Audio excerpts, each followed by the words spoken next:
We have Jason Haddix coming to stage next. He is the CEO, trainer, and hacker for Arcanum Information Security. He's going to talk about breaches, which it's a great, terrible topic right there. So looking forward to that. Previously, he was the head of the global cybersecurity for Ubisoft with extensive experience in information security consulting and triaging over 22,000 vulnerabilities between 2018 and 2019. So I think this guy probably has a couple things to tell us. So Jason, take it away, sir.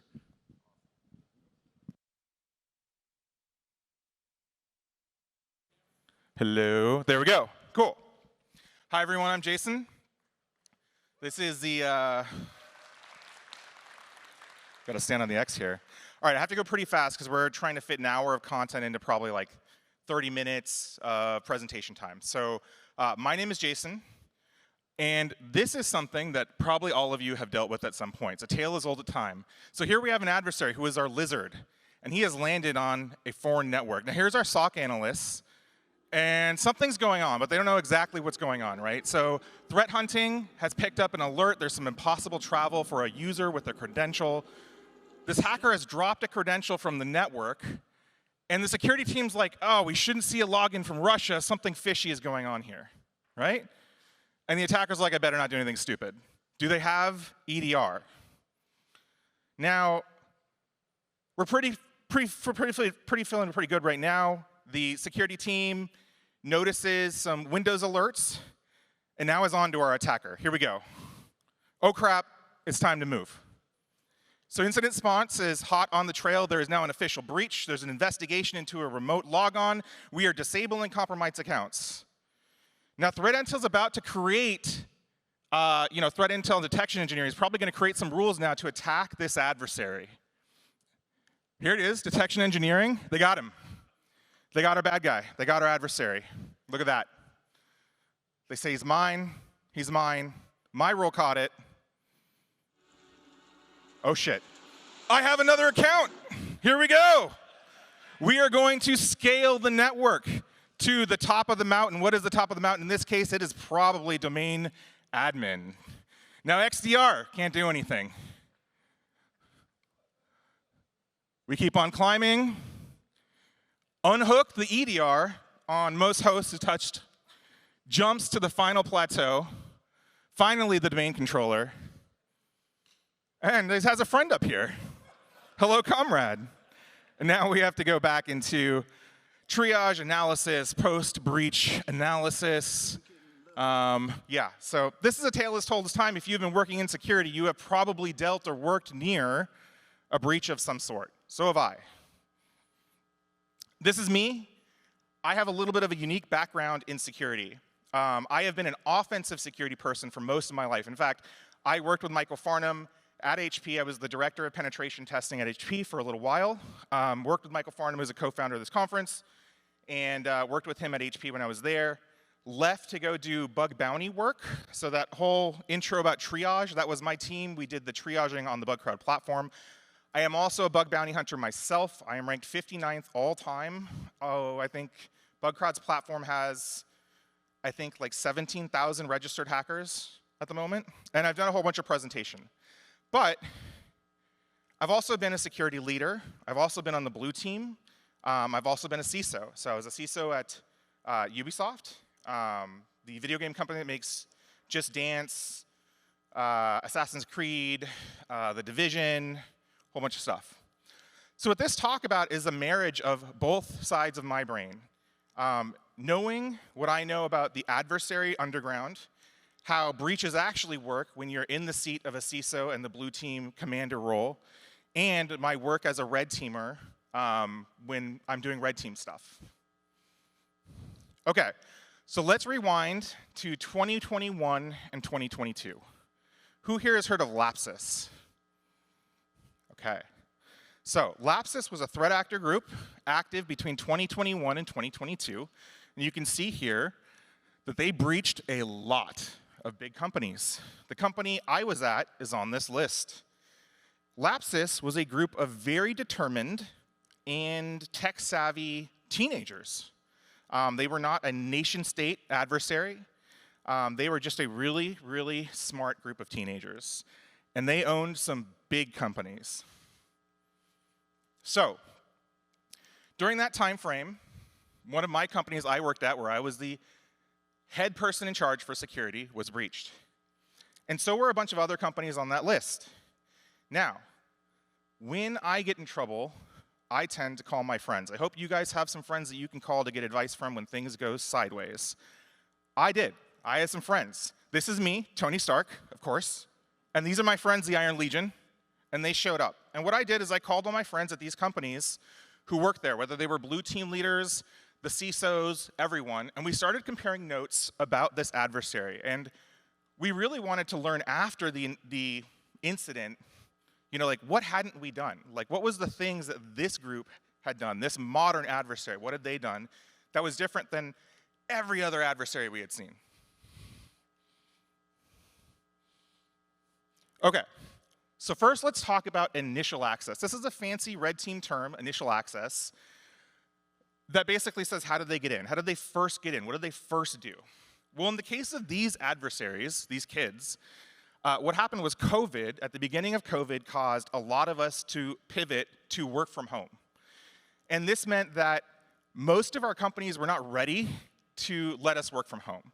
First of all, they didn't have laptops for us to take home.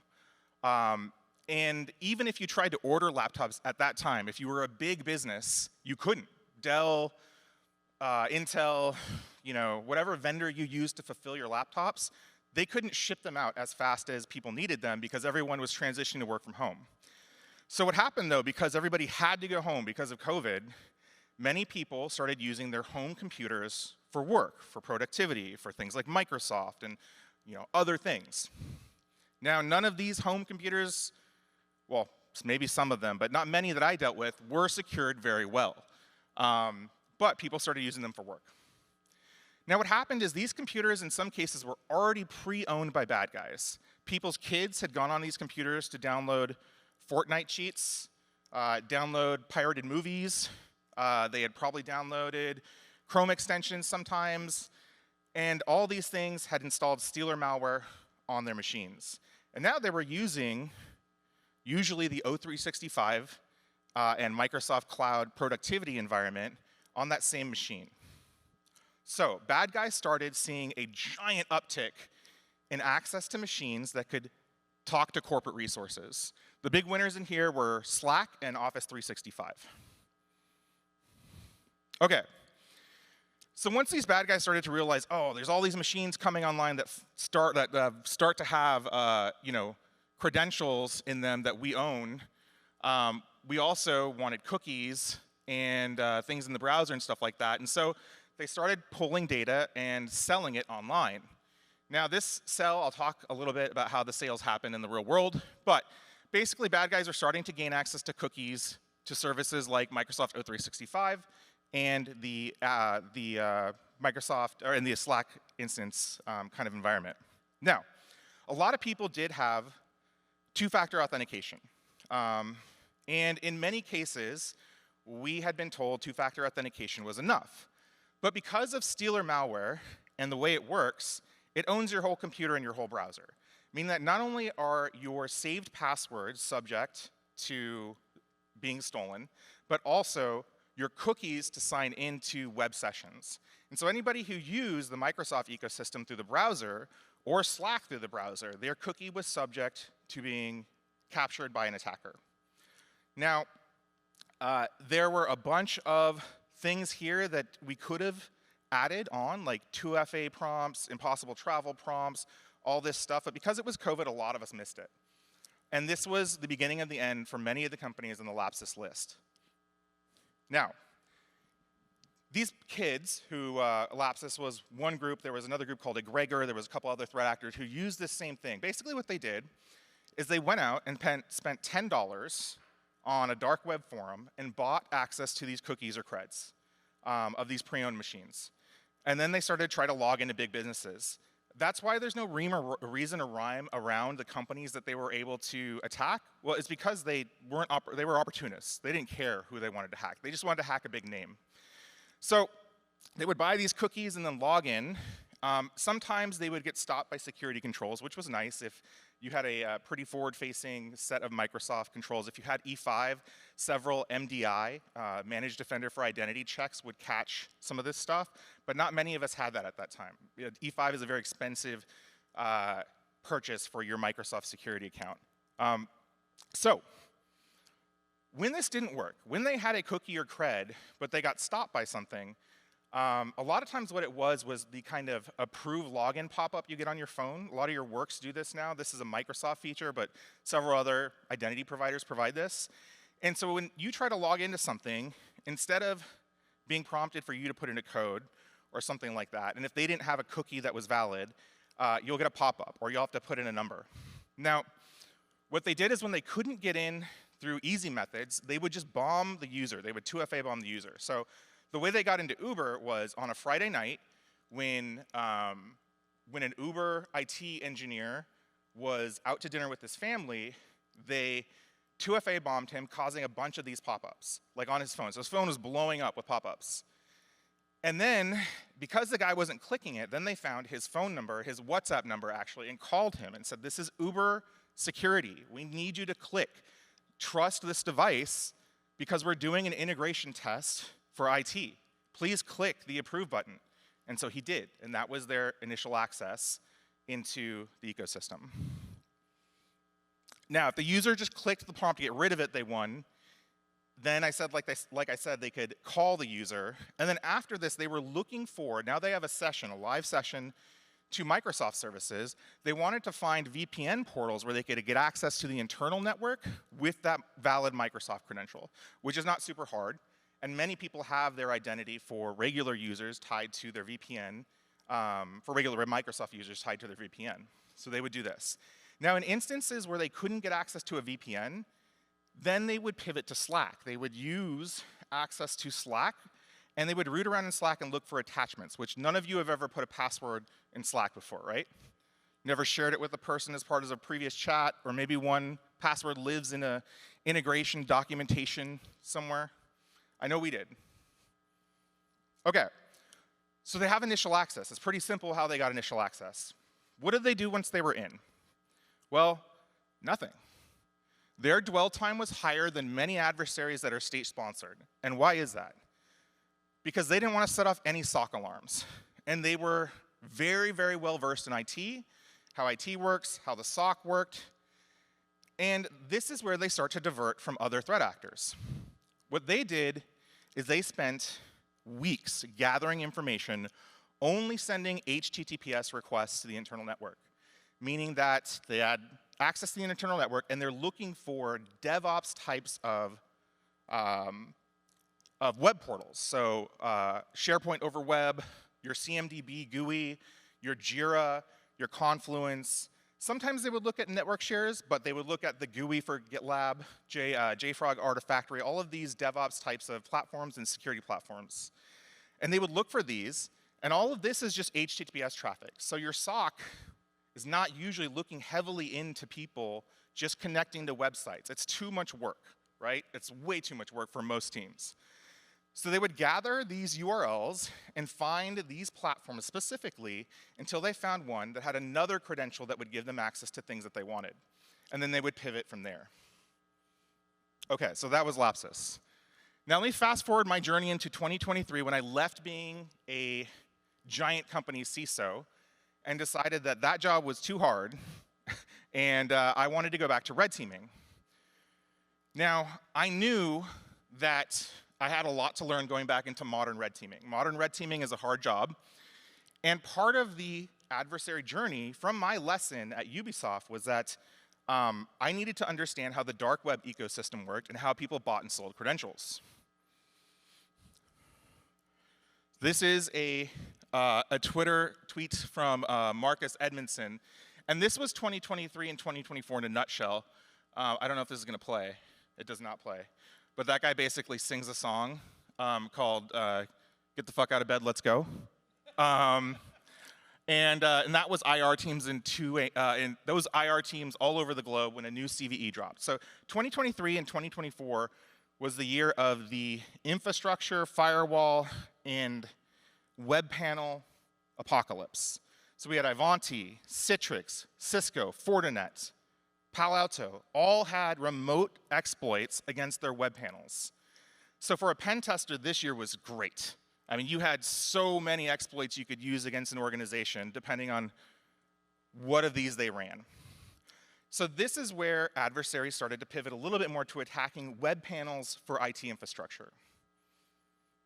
Now, it took those 4 years, and I needed, for my own business, to write a new school red team methodology, and also be able to provide guidance to people on defending their organizations against modern attackers. So that's what I did with this presentation.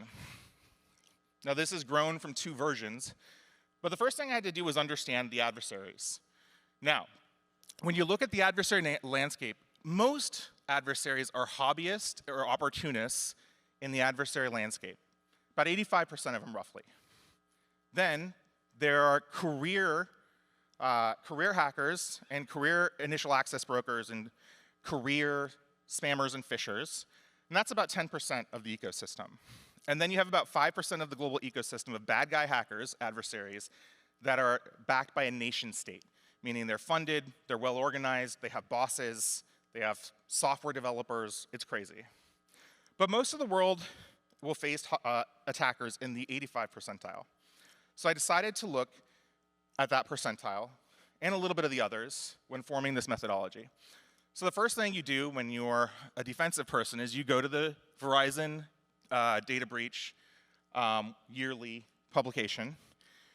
And this was this year's VDBIR. And you can see for initial access, the summary of findings is mostly attackers got in via credentials, which was validating because we got hit via credentials that were sold on the dark web. The next biggest chunk is phishing, which is accurate, and we're going to talk about phishing. And then the next biggest chunk is exploiting a vulnerability on the external internet, which this chunk is the CVEs we talked about in the previous slide.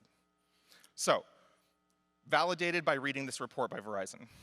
But I didn't want to take that at face value. So this is a report from FY4 2022 by CISA. Same type of thing. They're trying to categorize breaches and how the initial access technique happened. Here you can see valid accounts, which is the same as passwords, is 53% in their data. Spear phishing is 33%. Then you have like spear phishing with files, and then you have like attacking external remote services, which is all those CVEs we were talking about. Drive-by compromise, and then a very small percent of exploiting public-facing applications like websites. So this was also very validating. Again, Kaspersky did this same study, found the same thing. Okay, so let's build our methodology. First thing I had to do was create an order of operations for real attackers. Not pen testers, not red teamers, real bad guys. What are they going to do? I approach everything like I approach video games. There's levels that bad guys operate in. Level 1, if a bad guy wants to break into your organization, they are going to go look on public web data, clear web, for pace and breach dumps that exist on the internet. It's really easy for them. There's tons of service for this. Dehashed, any integration that HateMail does, you can build your own database of breach dumps. This is the kind of stuff that Troy Hunt monitors as part of Have I Been Pwned, et cetera. The stuff that makes it to the clear web. Sometimes you can find easy wins in this, but not usually. In level 2, they look at the dark web forum ecosystem. So this is the dark web forums like Russian Market, XSS.in. There's been a couple other ones that have been recently taken down. But this is places where credentials are bought and sold by bad guys. And you can go here and buy them. The third level was this intermediate that existed. So it was the ransomware as a service market post-extortion. So what this means is like, there used to be a very famous ransomware as a service ecosystem called Lockbit. Now, it still does exist, but we're pretty sure the main guy's behind bars, and now it's just running on a skeleton crew or by the FBI. But Lockbit basically ransomwared a whole bunch of people, and they were a marketplace. They would offer the ransomware software, and then they would work with hackers who had initial access, and then they would work together, and they would split the ransom if the company paid the ransom. Now, if the company decided to not pay the ransom for Lockbit, What would happen was there was a small time frame between whether they decided to dump it online for everybody to have or do something with it. And what they would do is they would put it for a private auction. Nobody could see it except for a select view of bad guys, and they would put it up for auction there before they dumped it on the internet as punishment for not paying the ransom. So they would try to get some money out of it, basically. So that's level 3. Level 4 is a whole community of WhatsApp, Telegram, and Discord sales of what's called stealer logs. These are the dumps from all of the malware that you can get on your computer. They have to be advertised, and just like drug dealers, when they want to get you hooked on a product, they give you a sample. So the people who sell credentials online give giant dump samples of credentials they have. Maybe just the email addresses, sometimes the email addresses and passwords, they'll give all this stuff, and they end up in a sale on WhatsApp, Telegram, or Discord, which I'll show an example of later. So that's level 4. This is usually the fresh stuff. Level 4, stealer logs, is usually where you can buy a credential and actually get into a company, this level. Now, level 5, they will actually start to attack you instead of just trying to grab credentials of yours. So they'll use known web exploits against your infrastructure websites and your dev websites. Level 6 is a little more touchy for them. They actually can get identified by doing this method, which is phishing, custom phishing campaigns. And there's 2 types of phishing: man-in-the-middle phishing and file-based phishing.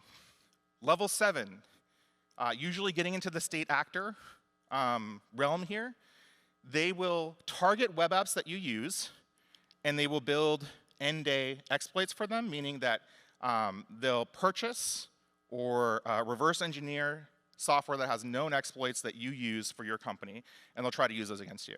Level 8 is they'll do their own research for 0 days for your organization. And then level 9, if they really want to break into your organization, they will use corporate espionage or insider threat. They will basically get someone hired at your organization to take the stuff they want from you or bring you down.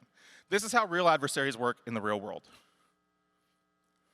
Okay, so I also not only wanted to make a methodology that grabbed this, I also wanted to build a mental model for adversary-informed defense. So let's start with the external. Everything that attackers could attack on the internet.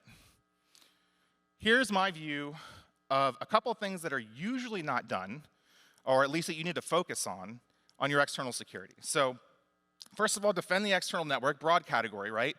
But mostly it includes a lot of AppSec, protecting your external IT ops infrastructure, and protecting your endpoints.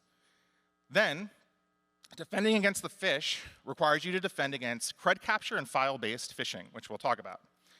Then, defending against social engineering requires a lot of training for your organization and a better security culture, which I don't have a fix for, so I don't even address it in this slide.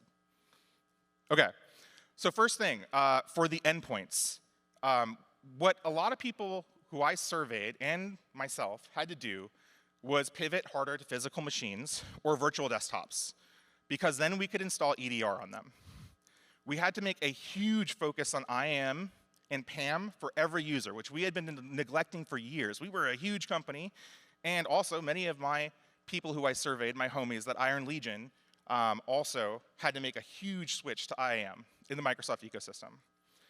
And then when we absolutely, during this COVID time, by the end of this COVID time, we couldn't send laptops still, and people were still using personal machines, we went the extra mile. We created a stipend for antivirus on top of Defender on your personal computer for people. So we would give them, I think, $70 a year or something like that to put extra antivirus on top of their personal machine. And this actually helped.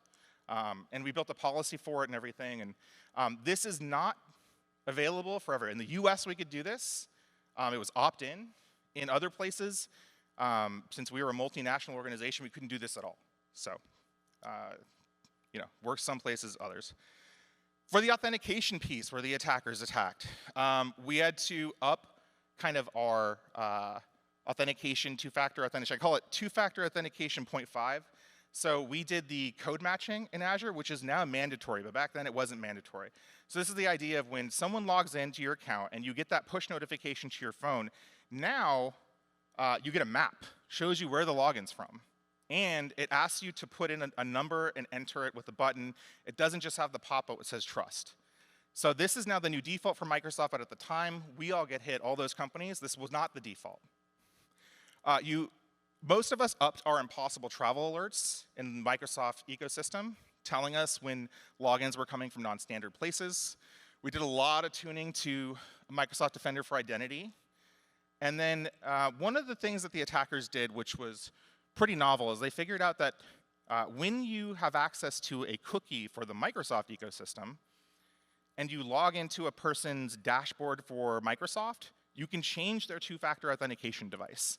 And almost nobody changes the settings in there to make sure that you can't add a new phone. So what they would do sometimes is add their own burner phone as a two-factor authentication device and remove the user's regular phone.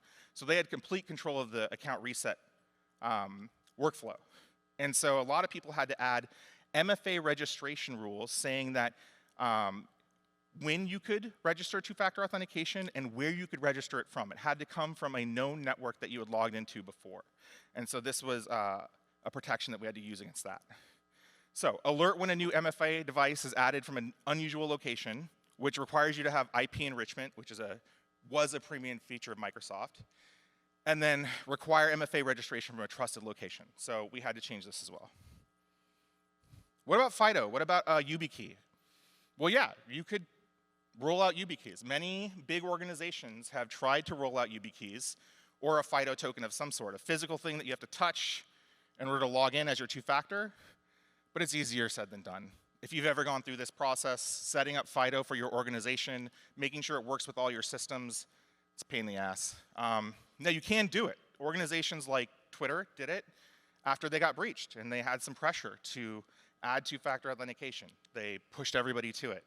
Now, I am not an expert on rolling out FIDO, but a friend of mine, Clint Gibbler, he does the TLDR sec newsletter. He collected this awesome series of kind of like war stories of people who had carte blanche rolled out FIDO and all of the hiccups they ran into along the way, and this is a great resource, so I put it in here if you want to know what the real journey is for rolling out FIDO. We had to do it in phases. We weren't able to do it all at once. You know, it's still an ongoing project to complete it for a lot of people, so yeah.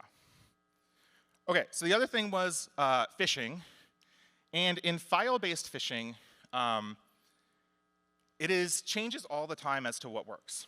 So there's this guy named, his hacker name is mgeeky. He's a security researcher, and he has this class called Modern Initial Access and Evasion Tactics. This is a hardcore red team class. Now, he does a couple public presentations about it, which is like his class, just excerpts from it. But one of the ways one of the things he talks about is file-based phishing methods and what works for the current time being. And so he talks about it in kind of the stock way, right? Buy, hold, and sell. So what worked in 2023 and what still remains to work today for file-based phishing is phishing people via link files, via CHM files, EXEs with custom DLLs, MSI files, complex chains of HTML files, zip files, etc.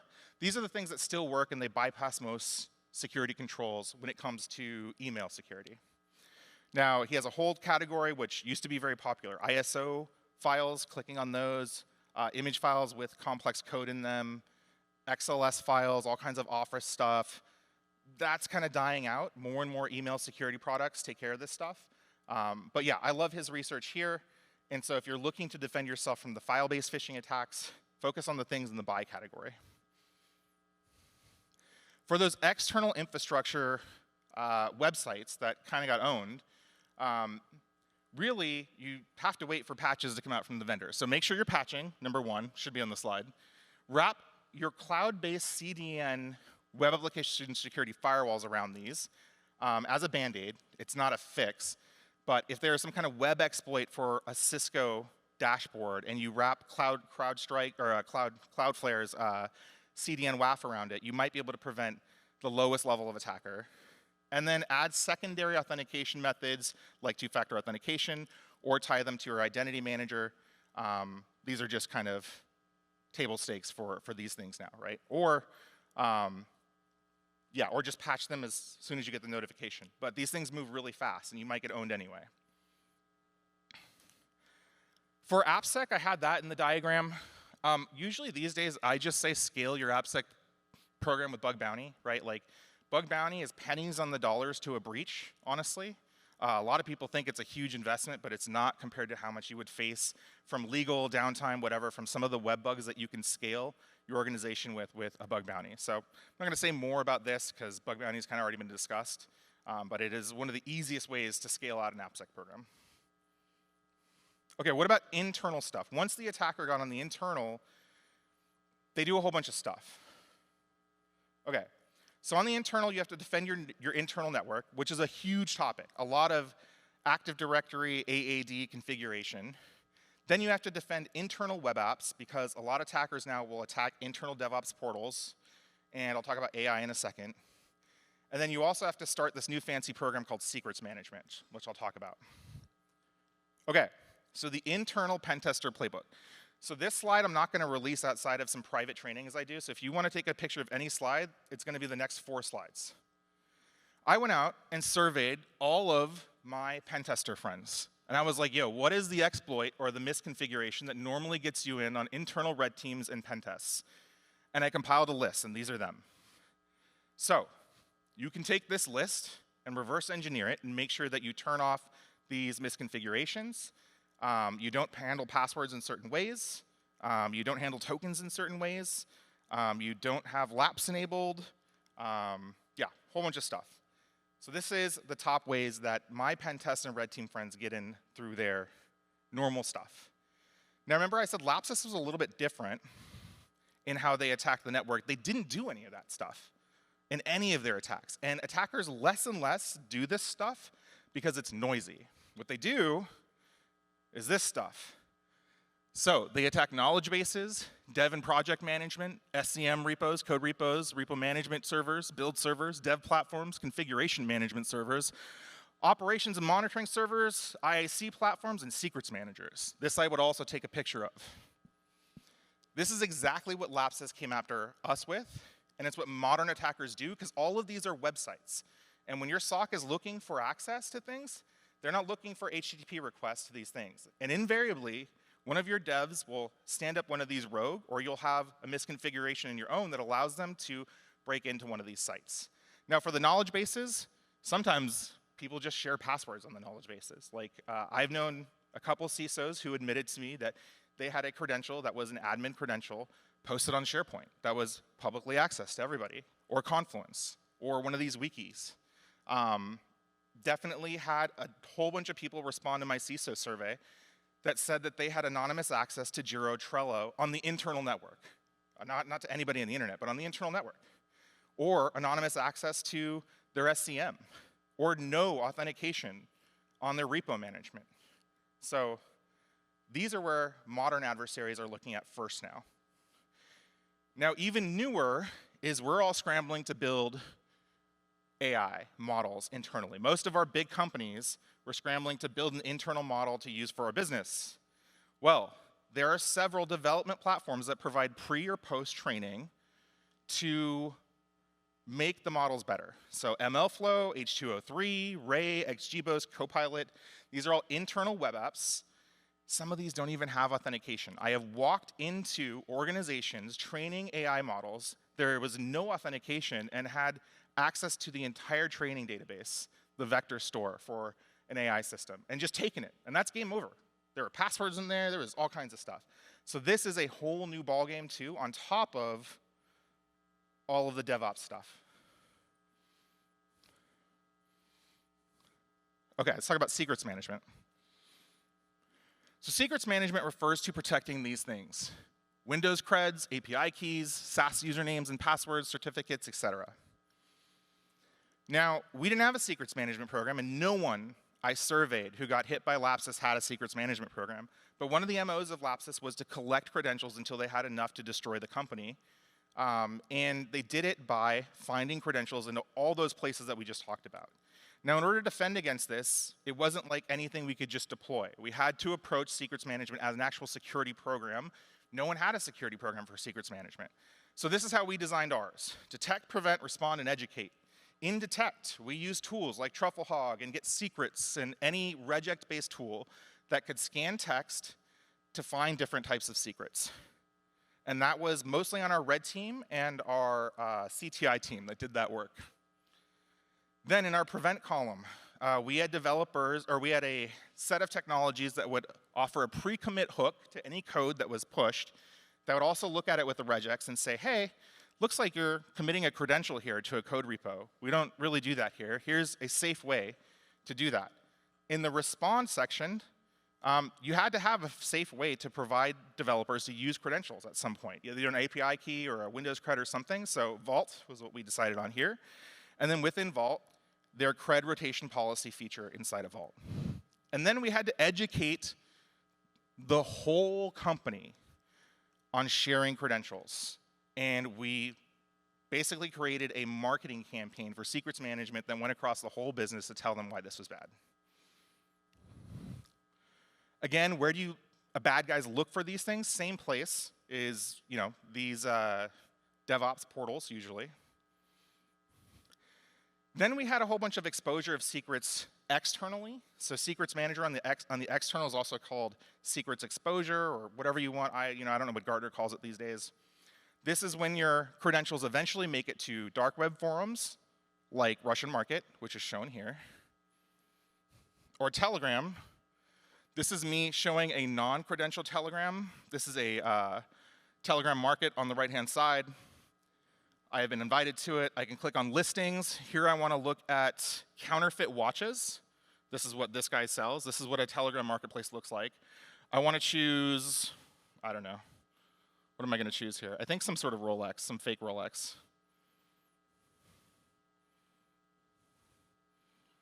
The Rolex Submariner. Here's the marketplace link, and this is all in Telegram. And then I can choose to purchase this or not. So just think of this, but credentials being sold in this same way.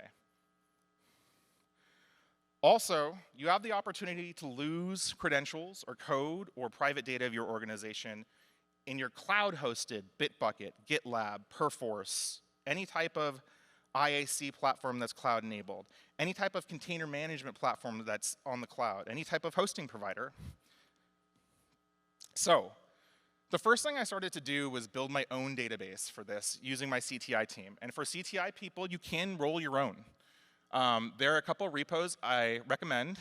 One is Deep Dark CTI, if you're a CTI person.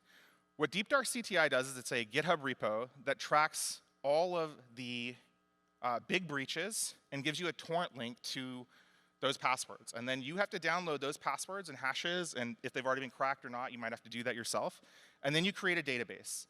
And you can look for your employees in those dumps, and then roll those accounts, reset their passwords, reset their cookies, reformat their machines if you think there's malware on there. So that's just for website dumps and forum dumps. Then there's also a section in Deep Dark CTI that monitors Telegram channels that are bad guy Telegram channels. And so you can monitor these and create sock puppets to get into these illicit things and basically control F for your company's name and hope that when they start talking about you, you can see it. But this starts to become like a full-time job. And so usually you outsource this part. So because I was making a red team methodology, I didn't want to do this part on my own anymore. So I went out and benchmarked a whole bunch of vendors who do credential monitoring. I ended up landing, and I would never give a BS recommendation, I ended up landing on this one because it got me into 5 out of 6 red teams engagements that I have done previously. I ended up with a place called Flare, which had really, really good dark web data and people in the bad guy forums, and they would just give me a credential browser, and I would just put in my target's domain, and then it would just give me all the username and passwords, and then I would use these to get into the organization, just like Lapsus did against me. So another thing we had to deal with was that cookie issue, right? And so the most unpopular decision I ever made as a security leader was this one. We figured out that those cookies that were being sold on the dark web, between the time the machine was owned and the time the attacker could sell them on the internet, it would take 24 hours. So we shortened our cookie length to 24 hours, meaning that users had to re-log into Microsoft every day, once a day. And this was incredibly unpopular from a user perspective. On mobile devices, since they are more protected, the OSs are more protected and less susceptible to malware, those cookies could live a week. But for everything else, we shortened it to 24 hours. And this saved our asses a couple times. Very unpopular, but saved our asses. Other things I learned in making this methodology and also dealing with these hackers, architecture, make sure you're doing network segmentation. Your security people are always like, oh, we should segment the network. And then the business is like, oh, it's too hard to do that project, right? And then you get hit by bad guys and you're completely flat and they destroy you. So network segmentation is really important. We ended up Band-Aid fixing this by making jump hosts for all the critical IT and infrastructure security products until we could get the network segmented. That was our Band-Aid. And then one of the things that many people learned throughout the Lapsus days was remove access to manage your VM infrastructure over an API, especially the delete command. That was a favorite of theirs, issuing the VMware API call to delete all of your infrastructure with no backups. That was their favorite thing to do. Other tips, know your local FBI field office number and email. When the breach starts, you're gonna need to work with them. Share threat intel like I did with your homies and get information about threat actors and trade it privately. That helped us identify a lot of IPs and TTPs for these attackers. When you're done, or before this happens to you, run tabletop scenarios against the kinds of things that real bad guys are doing to prepare you for the type of action you're gonna need during a real incident. Because no one understands what it's like to be in a blue team or to be in a leadership position when you're under active attack, except for a very few amount of people. And so what you end up having is during that incident, you don't have the right chain of command, you don't have the right process, it really sucks. So do tabletop scenarios for these types of things. And then for the cred hunting stuff, a lot of attackers are also attacking your SaaS platforms that you use. And so we had to roll that into our secrets management program with SaaS vendors as well. And so what we did is we told our bug bounty hunters in our bug bounty program, if you can find a credential that not only works on us or any of the vendors we use with an email domain of ours, we'll pay you for that. So we scaled that discovery with bug bounty hunters. That's it. If you want to talk about my experience or the surveys I did with all my friends, you can email me, you can catch me after this. That's my Twitter, and that's my company. We do red teaming and training. Thank you.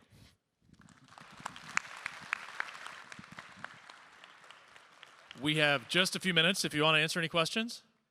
All right, let's take like 2 or 3 from the audience. Anyone? This was a heck of a structure here, Jason. I'm impressed. Thanks. A lot of work here. Anyone want to raise a question? Right over here? Yep. Yes, sir. Here.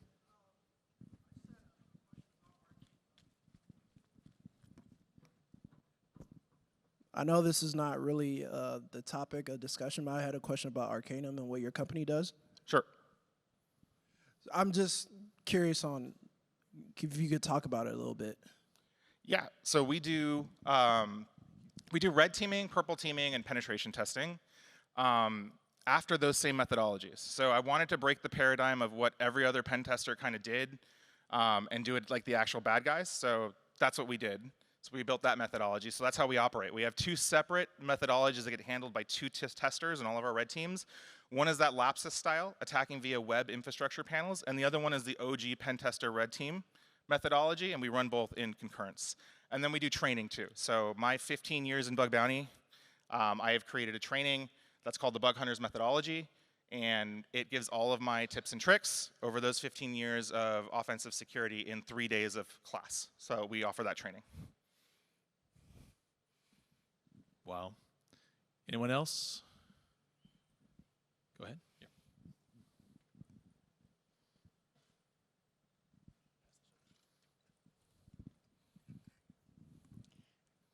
Hey, now that there's been enough time for everybody to actually get their company laptops at home, what kind of attack surface are you seeing for people who are doing work from home using proper company computers, but plugged into their home internet? mean, it depends on how much you configure and how much you spend on your endpoint protection, I'm guessing. So as a red teamer, I can tell you there's several EDRs I do not like going against because it takes a long time to bypass them. One, even though it's a sore topic of discussion right now because of everything that happened, is CrowdStrike. CrowdStrike is notoriously difficult to bypass. Not impossible, but difficult. Sophos's EDR as well, for some reason, stymies me a lot. So I like that one. I think you're seeing less drive-by downloads, less like movies that you download or your kids download, like cracks for games or stuff like that. That's affecting less because you have corporate EDR on the machines now, and they're stopping all that kinds of stuff. So we're seeing less stuff come from there. Unfortunately, what we're also seeing is the use of AI tools to take the data that came from 21 and 2022 and 2023, all those password breaches and all that Stealer log data, people funneling it through AI, and AI being really good at understanding the semantics of how a password is built. So let's say you have a password like, one, or like, exclamation point, Bob, 1, 2, 3, exclamation point, right? That satisfies a lot of password complexity rules and might be in that dump. Now we're seeing adversaries run those through AI, understand the segments of what you're changing, and then change like exclamation point, Bob, 1, 2, 3, 4, 5, 6, 7, 8, and building new password lists based on old information that we had, and people brute forcing services using those passwords. So that's new stuff we're seeing the adversaries do. One more. You don't get a lot of access to a guy like Jason. Okay. All right. Oh, you're going to make me hustle for it. All right.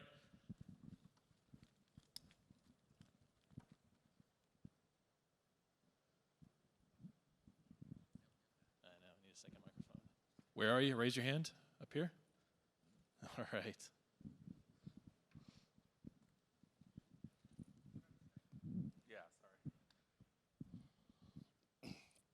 Hey, good afternoon.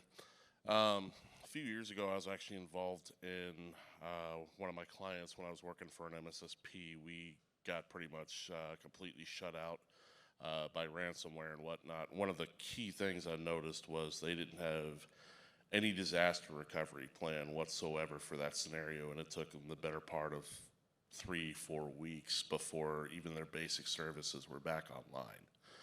So when you got hit, how quickly were you back up and at least had your business critical operations running again? Did you have a disaster recovery plan that accounted for that? Did you have a proper team that knew which decisions to make and how to make them?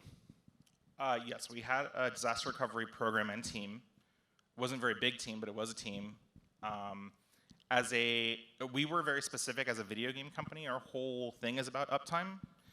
Meaning that we were able to restore services pretty quickly. It was about 24 hours, I think, until we were back online after they shut us down and issued like a VM delete command. Now, for a gaming company that manages extensively 25 products, I'm not allowed to mention how much that cost us being down for 24 hours, but it was not non-trivial. So yes, disaster recovery was really important. I think having a fantastic IT team and ops team to deal with that kind of stuff and help with the disaster recovery was also kind of a saving grace for us. But yeah, having DR and a plan and a team definitely is something that you should maintain as part of a security team or outsource. Yeah. All right. Hey, how about a round of applause? That was a hell of a presentation.